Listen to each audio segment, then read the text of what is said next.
Okay, in the previous lecture, we talked about input impedance of the antenna. So to remind you, we mentioned that antenna is essentially a transition device between the circuit side. So this part is the circuit side, and then this side is a space. So it's essentially a transition device that takes the guided waves and convert them into free space waves or radiation. This is the transmit mode. Of course, in the receive mode, antenna is doing the reverse job. So radiation comes, antenna receives them, and then guide them to the transmission line and then eventually to the load in the circuit. And then we said we need to parameterize this antenna. And for parameterization, the important thing is that we be able to parameterize it in both sides. So in the circuit side and also in the space side. And we mentioned that in the circuit side, one of the most important one is input impedance of the antenna. So we talked about input impedance in the previous lecture. Here, I want to start this lecture by saying that input impedance of the antenna may depend on so many factors. For example, let's consider the shape of the antenna. For example, imagine I have dipole antenna. So this is a dipole antenna. So as you see, I have two arms of the dipole. So I could essentially plot these two arms of the dipole like this structure. So one arm and then the second arm, and that would be the port, the input port of the dipole. So this structure that I have here represents this dipole antenna that I have. Now, you could change the input impedance by changing the geometry of the antenna. So for example, imagine this time you use this. So you're going to give it some angle. So you're going to rotate these perhaps. So you could change the input impedance of the antenna. That doesn't mean you're going to have an effective antenna if you do that, but you can play with the geometry to tune the input impedance of the antenna to what you want. So that's one thing. The other thing is the excitation. I mean, where do you excite your antenna? For example, again, if I go back to this antenna, which I'm going to talk about it later on, dipole antenna, you see, I have the two arms, one arm here, one arm here, and this is the excitation. It's coming right at the center. So if you again look at this structure, you can think of it essentially as one piece of wire, and then you cut it in the middle, for example, and then you excite it from here. So this would be arm 1, this would be arm 2. So this is what we call center fed. So it's being fed at the center. But if you do something like this, now look at this, the arms are different. This is arm 1, this is arm 2, and it's not center fed anymore. That can also change the input impedance. So if you look at the input impedance from here and the input impedance from here, that's going to be different. The other thing would be any object that you put very close to the antenna. That can also change the input impedance of the antenna. So usually when you operate an antenna, around the antenna, usually it's not anything. But if you start having something around the very close to the antenna, and usually whenever I say close to something, a small, large, things like that in this course, that's all with respect to wavelengths. So you need to first calculate the wavelengths, and then everything is with respect to wavelengths. So if you have something close to the antenna, that's going to affect the input impedance of the antenna. For example, one object that people usually put close to the antenna is something that's called radome. This is one of the antenna that you see in the laboratory section of the course. So if you look at this inside this tube here, you see an antenna in the shape of a helix. So this is a helical antenna. And as you see, these things that we have here is essentially a cover for the antenna so that it can protect the antenna. This is called radome. This is a dielectric material for covering the antenna, for protection of the antenna. Imagine you want to protect the antenna against snow, for example. So you could have something like a cover very close to the antenna for the protection, which is called radome. And let me write it for you here. You're going to see that later on in the lab. So radome, it stands for radar plus dome. So this type of thing, when you put it close to the antenna, can change the input impedance of the antenna. And you need to be careful about these things. The other thing that can affect the input impedance of the antenna is frequency. So imagine I give you, for example, a dipole antenna, length 3 centimeter, for example, and there is an input impedance for this. For example, the Z of this antenna, Z of the antenna is 73 ohm, for example. Now, this could be at a certain frequency. Let's call it F naught. Now, if I change F naught to something else, then this input impedance or the impedance of the antenna is not going to be the same. I mean, for certain frequency it might be, but in general it won't. And the reason is, what's very important in antenna is the length of the antenna with respect to wavelengths. As soon as you change the frequency, you're changing the wavelengths. When you change the wavelengths, then you're not dealing with the same antenna, because now antenna has a different length with respect to wavelengths.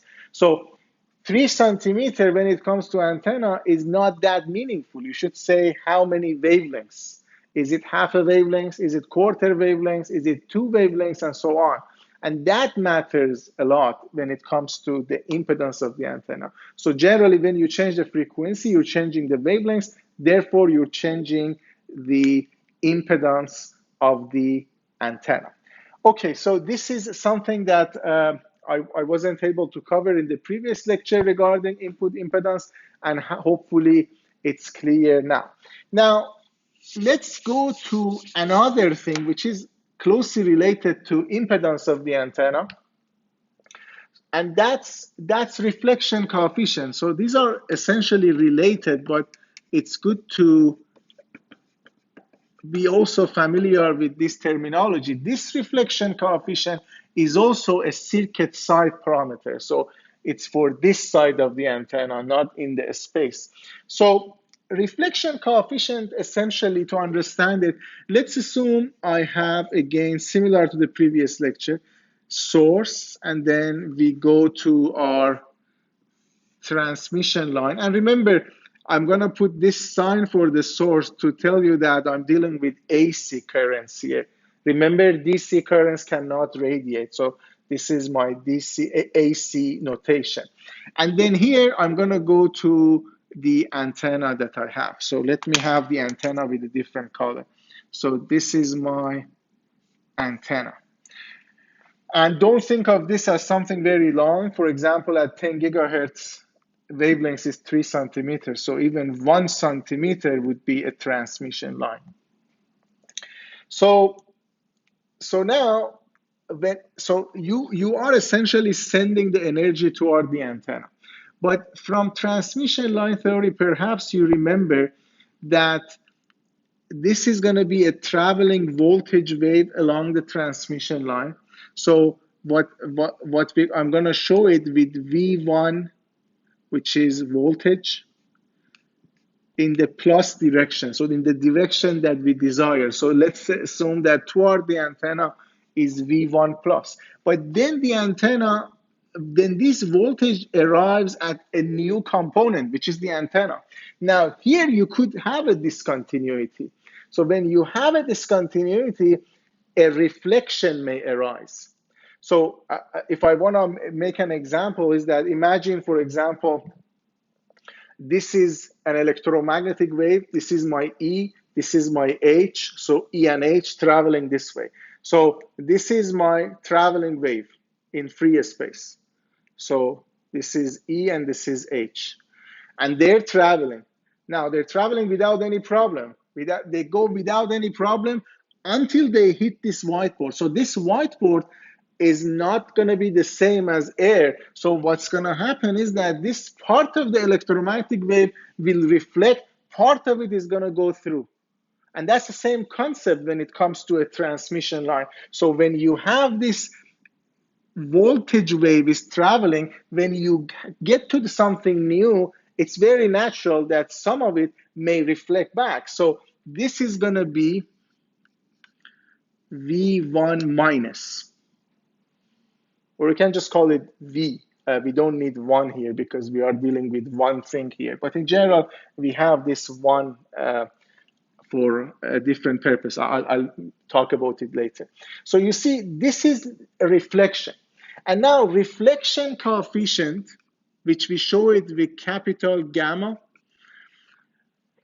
will be defined as ratio of V1 minus to V1 plus. So this is what we define as reflection coefficient. So the ratio of V1 minus by V1 plus. Now, if you think about it, you are planning to give the energy to the antenna so that the antenna radiated away. But if, for example, you get 100% reflection, for example, then what's going to happen? Nothing is going to go to the antenna for the antenna to radiate. So you see, first energy needs to go to the antenna side for you to radiate. But if most of it reflects back, that's not good. So that's essentially reflection coefficient. So you want to minimize reflection coefficient. That's very important, to minimize it so that energy can go to the antenna. Now, something that's you're going to see when you simulate your antenna in ANSYS HFSS is that I'm going to ask you to plot the S11 of the antenna. And this is essentially your S11. So if you're familiar with microwave notation, we call it a scattering parameter because we are dealing with only one port here. We call this one, this is one, so therefore S11. That's the reason. If we had two port, then we might have other component like S12 and so on. But here we have a single port, so 1 and 1, S11, and we call it a scattering parameter. So this is essentially our S11 of the antenna. So we want to minimize that. So this is something that you could tell the simulation software to plot for you, and it's going to plot the reflection coefficient, or S11. So, and usually when we talk about gamma, our gamma is of course between 0 and 1. So if it's 0, that's the ideal case, because then there is nothing reflect. So that's the ideal case. And maximum gamma that you can have is 1. That means everything reflect back. So you might say, why not, for example, 2? What's the problem with having gamma equal to 2? Then think about it. This is a passive structure. So you can, if it cannot generate energy for you. So if you give it 1 watt, the maximum reflection would be 1 watt back. So you cannot give it 1 watt and then you get 2 watt back, unless the structure is active. But these antennas here, we consider them to be passive. So this is the range of gamma that you have from 0 to 1. But remember, I wrote them as 0 and 1, but these are in fact complex number, because sometimes you may change the phase too. So it's not like 0, 1, 0.5. It could be a complex number, because these are complex number. So keep that in mind, that in general, this is a complex number. And usually we represent these in dB. So to take the dB, whenever you want to take find the dB for a voltage quantity, so this is a voltage quantity, dB would be 20 log of base 10. So you get 20 log base 10 of your gamma, and that's going to give you the value in dB. And if you look at here, that gamma in general is a complex number. So if I want to calculate dB, I'm finding the magnitude of gamma. I cannot put complex number here. So that would be magnitude of gamma, or I can also write 20 log base 10. S11 is a complex number, so magnitude of S11. So this is in particular, so this stuff here is what you're gonna be plotting in the simulation software for different antenna in the simulation component of the lab. And I want to give you a quick reminder about magnitude of a complex number before continuing this. Remember, if you have a complex number as a plus jb, the magnitude of the complex number is a square root of a squared plus b squared. So this is going to be this is what magnitude means. You have real part squared plus imaginary part squared, then you take the square root. That's the magnitude of C, that magnitude of the complex number. So that's our reflection coefficient. Now, at this point, you might say, okay, Puyan, you mentioned this is related to impedance of the antenna. Remember, we talked about the impedance of the antenna, ZA. So impedance of the antenna, how is it related to the impedance of the antenna? Well, the way that it's related is that, remember, we can always replace the antenna in circuit from the circuit viewpoint by its impedance. So this is from circuit viewpoint is the same as this, and then transmission line, and then connected to impedance of the antenna. So I call it ZA. So these are completely related. So that would be the port of the antenna, the same port that we have here. That would be my V1 plus. That would be my reflection, V1 minus. Now, you remember this is a transmission line. Whenever you have a transmission line, you need to know your Z0, characteristic impedance of the transmission line.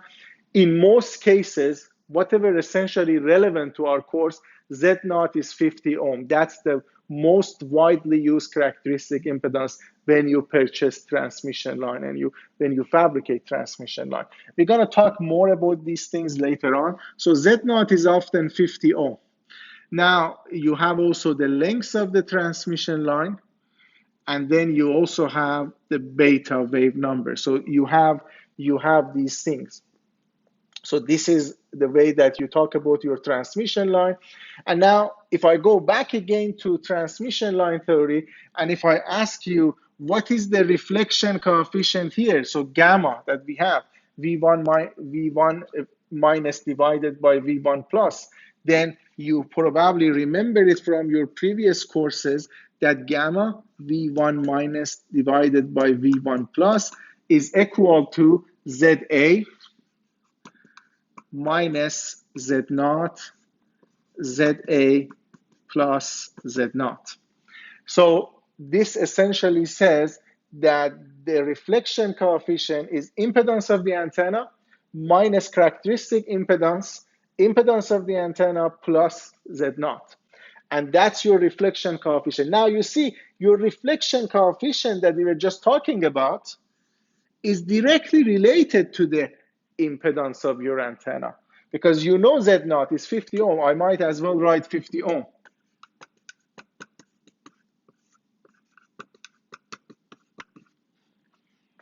Right? So it's directly related to ZA. So if you want to have zero reflection coefficient, so gamma is 0, no reflection coefficient, what's your conclusion? If this is going to be 0, then ZA needs to be equal to 50 ohm. So I can perhaps write it here. If you want gamma to be 0, then ZA needs to be equal to Z0, because most Z0s are 50 ohm. ZA should be equal to 50. So this is what we have. So you see, now it gives you an idea that what sort of impedance would be reasonable for us. Now, this also gives you another idea, is that, you see, because you are subtracting ZA from 50. 50 is a real quantity. So if your ZA has imaginary part, so let me, for example, put an imaginary part there. So imagine your ZA was 73 plus J42, for example. So in that case, this J42 cannot be canceled with anything because this 50 is a real number. Now you have a J42 there, right? So that gives you problem. So you essentially don't want to have a significant J component, imaginary component in ZA, because that 50 ohm cannot bring it down. That's purely real. If you subtract these two numbers, what would be the result? It would be 73 minus 50, which would be 23, and J42 just remains in the numerator. So that's another reason that why this imaginary part needs to be as small as possible. So that's also something to note when it comes to this. So usually, I mean, the ZA of the antenna is not going to be exactly 50 ohm, but it's going to be reasonably close to that. And regarding this term reasonably, we need to also talk, and I'm going to say what is acceptable for us in terms of reflection coefficient. But for now, let's accept that this reflection coefficient should be small. Otherwise, the purpose of the antenna, which is giving the energy, is not met. Energy is going to reflect back. So that's something to keep in mind. And in fact, this is the first criteria of designing a good antenna.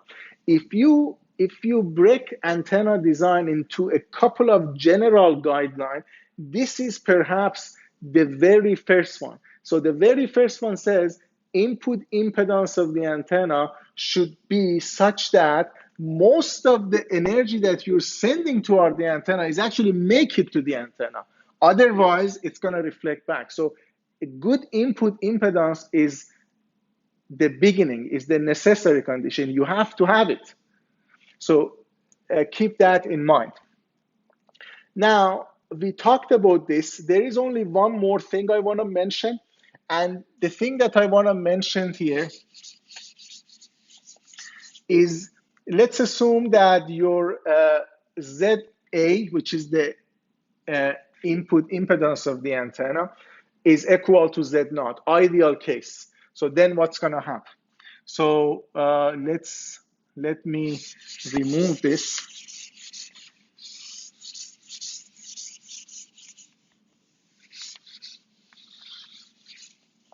So let's say this was my source, this was my transmission line, and my antenna is this ZA.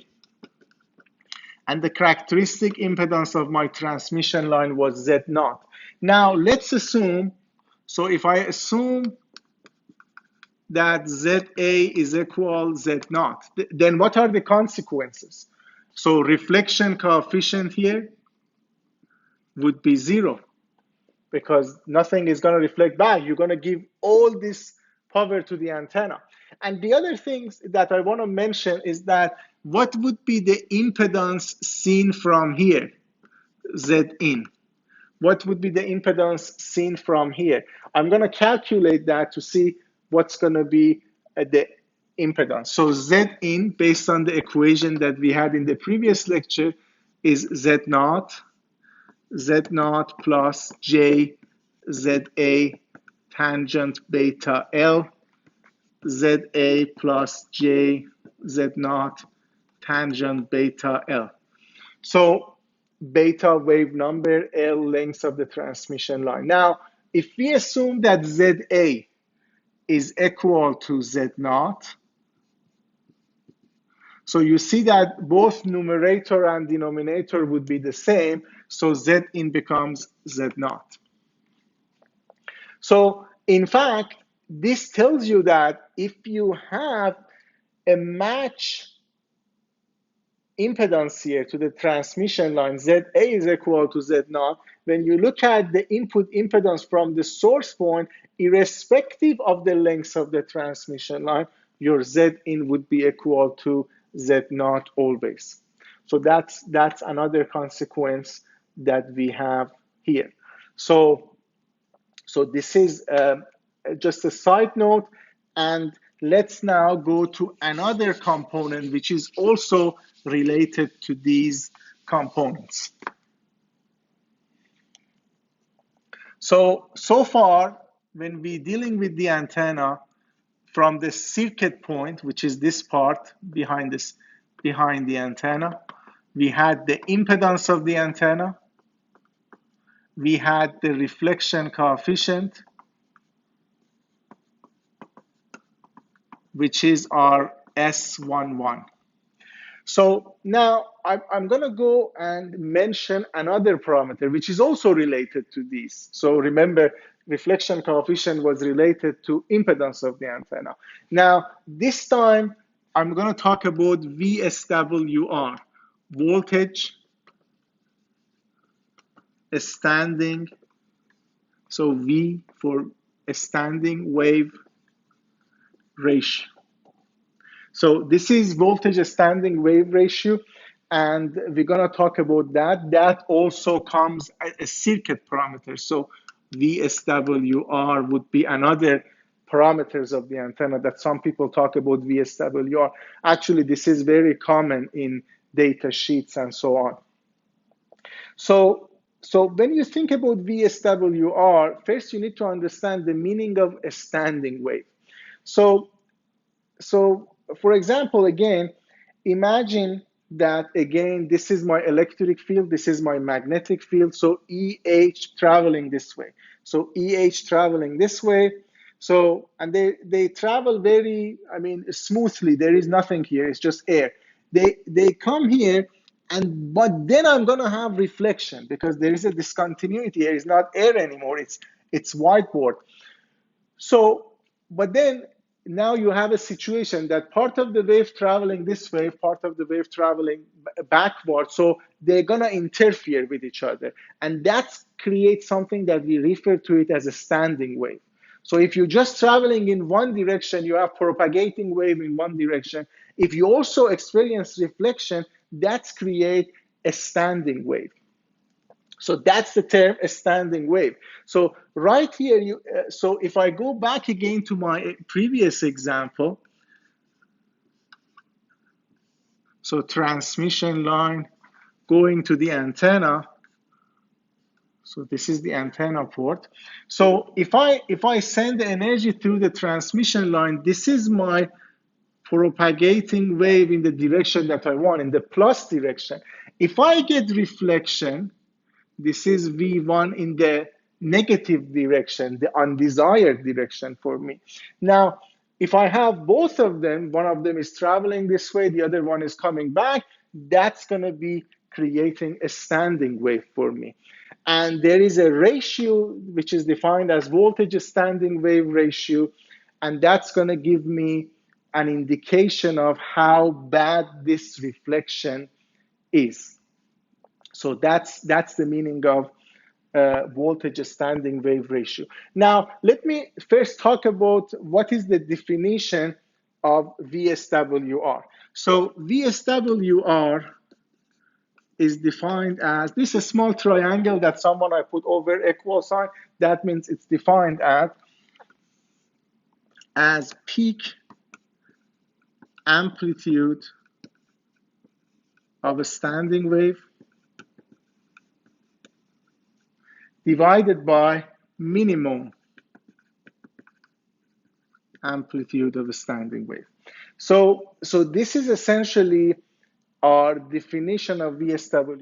Okay, so if you have an ideal situation that there is no reflection, what's going to happen is that you have like an AC signal traveling along the line and nothing interferes with that. So essentially this, which is the peak, and this is, which is the minimum, they're the same thing. So they essentially, the ratio of them would be 1. So you get VSWR equal to 1, and that corresponds to gamma equals 0. That means no reflection. So you have a very beautiful AC voltage traveling, and there is no reflection. So you have this nice AC signal as you expect. So the ratio of this and this are in fact 1. As soon as you get reflection, then you start changing this ratio, and this ratio can now be increased to very large numbers, so theoretically to infinity. So that would be our VSWR, that eventually this VSWR would be between 1 and infinity. So 1 would be the ideal case, and this would be worst case. That's for 100% reflection. So this is your VSWR going from 1 to infinity, but it's also good to calculate it based on gamma so that we can see the relation between VSWR and the reflection coefficient. So to do that, let me write the equation for voltage. So assuming that, for example, this is, let's have a direction. Let's say this is Z. So if this is Z, so you know that your voltage is going to be V1 plus e to the power of minus j beta Z. So that would be the wave traveling in this direction, and plus V1 minus e to the power of plus j beta Z, which would be the wave traveling in the negative Z direction. So these are the things that you know from previous courses. If you forget why we have this negative here, plus here, I want to remind you that based on your previous courses, if you want to understand this, this is a phasor right now. You need to take it into time domain. If you take that to time domain, remember the way that we take a phasor to time domain is by having the real part of the phasor times e to the power of j omega t. If you take the real part of this, you end up with V1 plus, I mean, let's assume this is a real quantity. If this is complex, you need to do a little bit more, but I'm just going to assume that for simplicity, omega t minus beta z. So if you consider that, now imagine you are in a certain point on the wave envelope. Now, if time increases, where would be that point?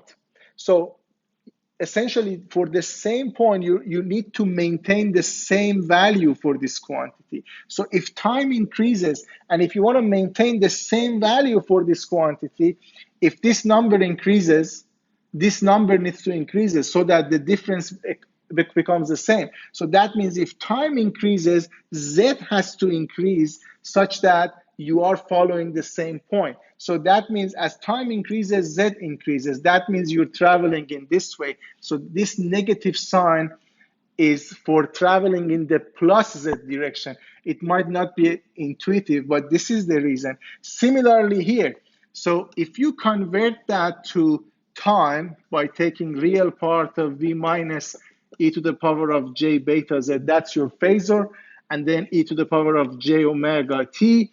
Now, assuming that V1 minus is real for simplicity, this becomes plus beta z.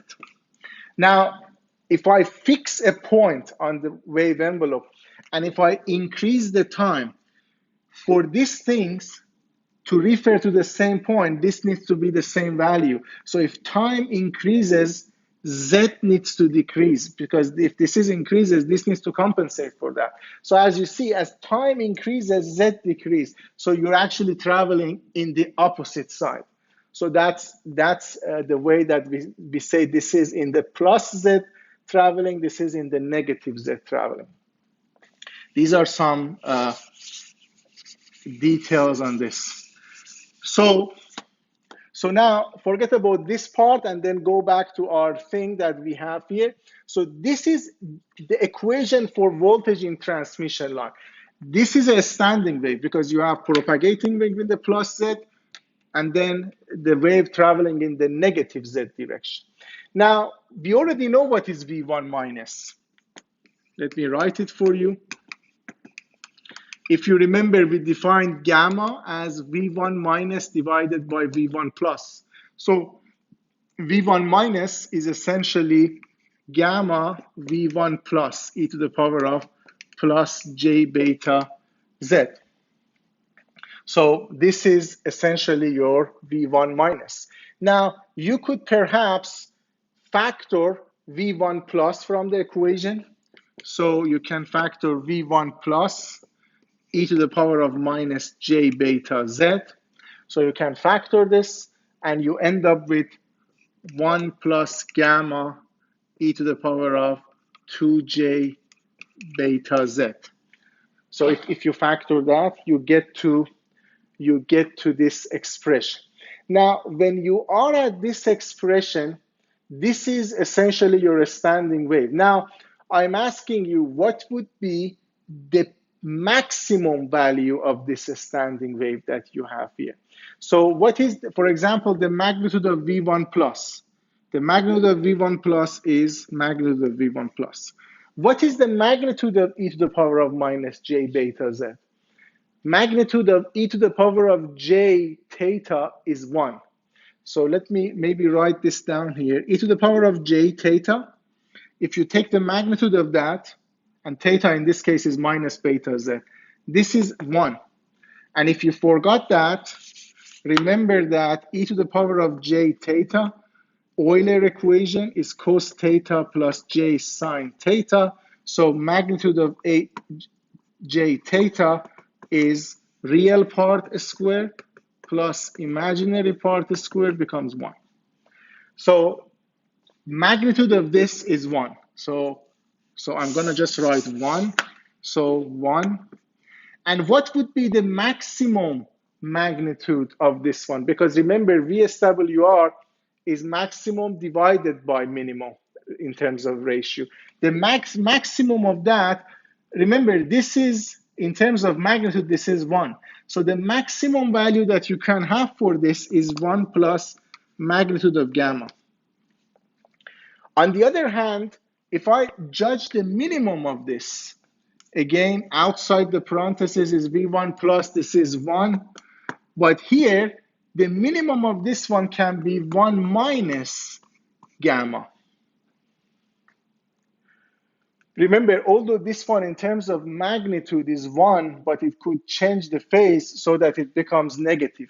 So if you have problem with that, we can discuss it. The final result here is important for us, but if you're having problem with this, we could discuss this further.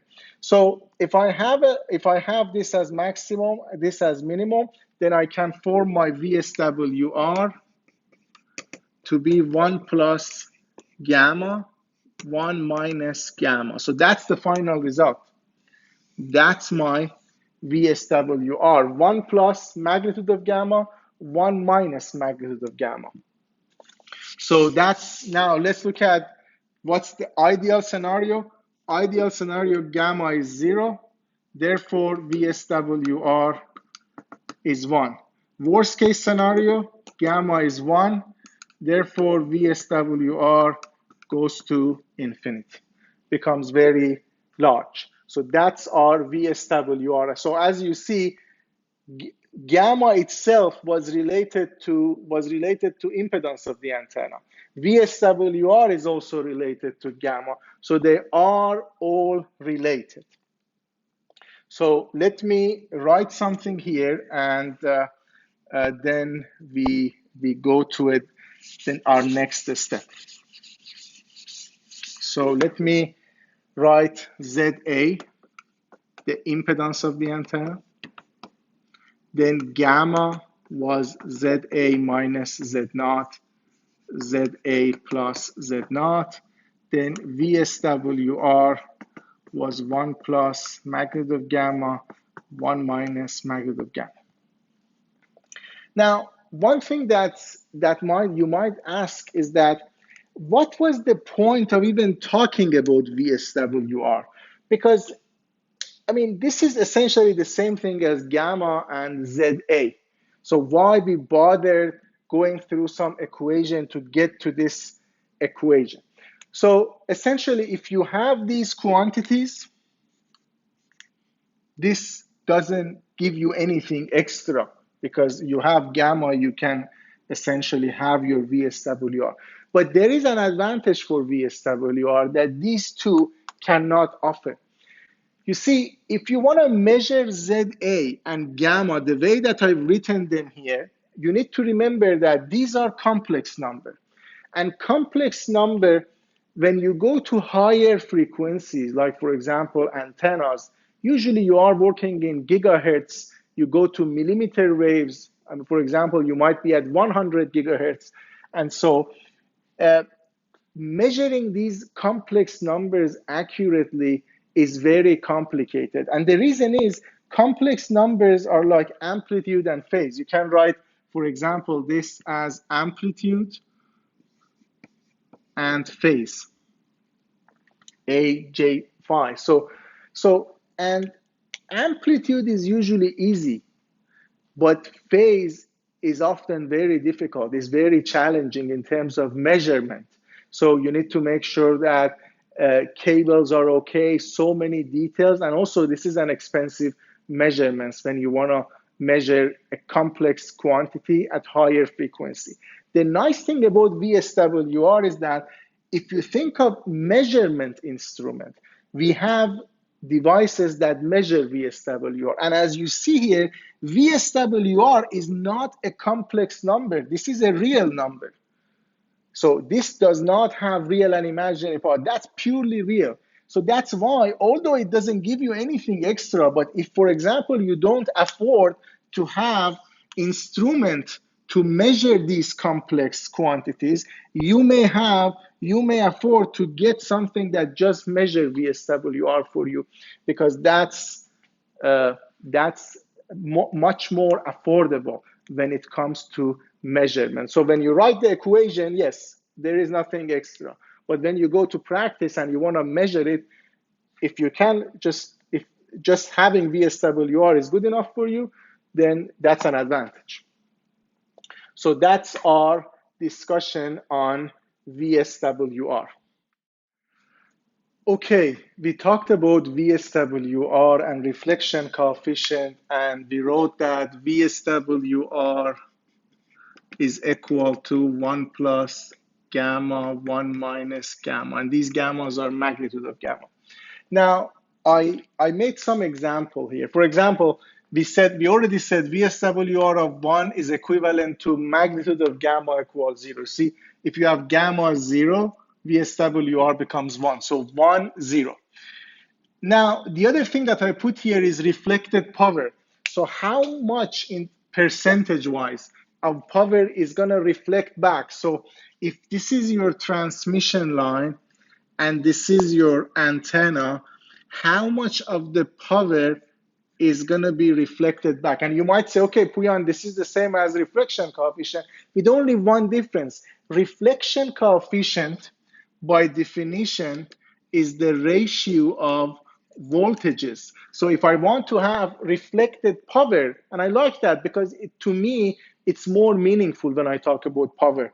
If I want to have reflected power, I need to square it because power has to do with the square of voltage. So reflected power, essentially, I take this magnitude of gamma and I square it. So for example, if gamma, magnitude of gamma is 0.1, reflected power becomes 0.1 squared, which is 0.01. But if I present it at 0.01, I'm not very comfortable. I'm going to use a percentage. So I'm going to multiply it by 100, and then I'm going to present it. So that would be how much of the power in terms of percentage is going to reflect back.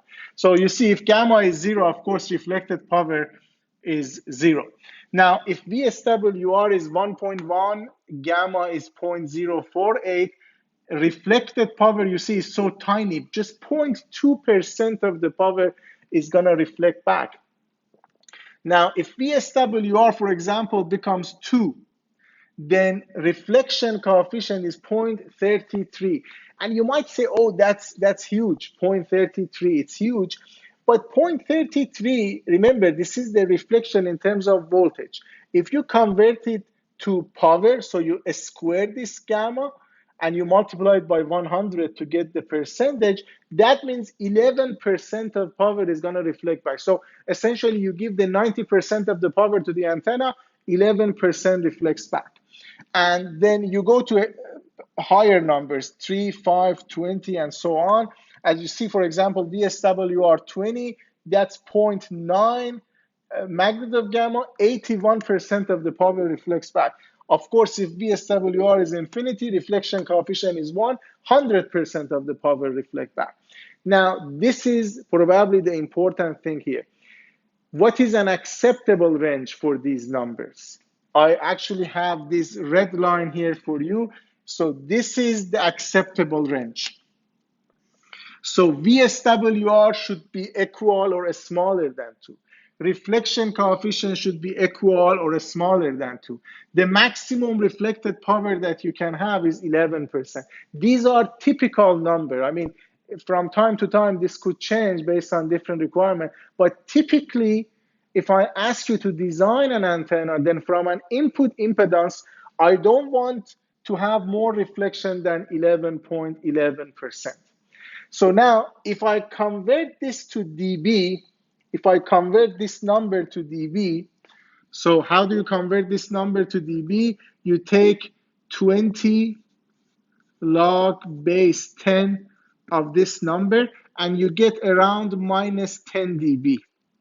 So you get around minus 10 dB, and that's what we have in our simulation lab, that I say, okay, I want S11 of the antenna, which is your reflection coefficient in this case, to be smaller than minus 10 dB. So I'm essentially presenting this number in terms of dB. I'm saying it needs to be smaller than minus 10 dB, right? So that would be essentially the range of operation of the antenna. You could present it based on this, based on this, based on this, or based on the value of S11 in dB. So let me plot something for you that you're going to see in the simulation. So imagine this is essentially your S11 magnitude in dB, and you get a curve like this. And this is minus 10 dB. Then, and this axis is frequency. So if I do this, you see that in this range, which is between frequency F1 and F2, S11 in terms of dB is smaller than minus 10 dB. So then I call this my impedance bandwidth. So F2 minus F1 would be essentially the bandwidth that you have, or you call this range your impedance bandwidth. So that's essentially the range of the frequencies, so that S11 is acceptable. Because if you use your antenna at this frequency, you see S11 is large. For example, S11 could be close to 0 dB, which is equivalent to 100% reflection. So if it's here, then the antenna is essentially reflecting the power back to you. It doesn't accept the antenna from you. So you essentially accept this region as the operational region of your antenna from the circuit viewpoint. Okay, I hope that this has been clarified.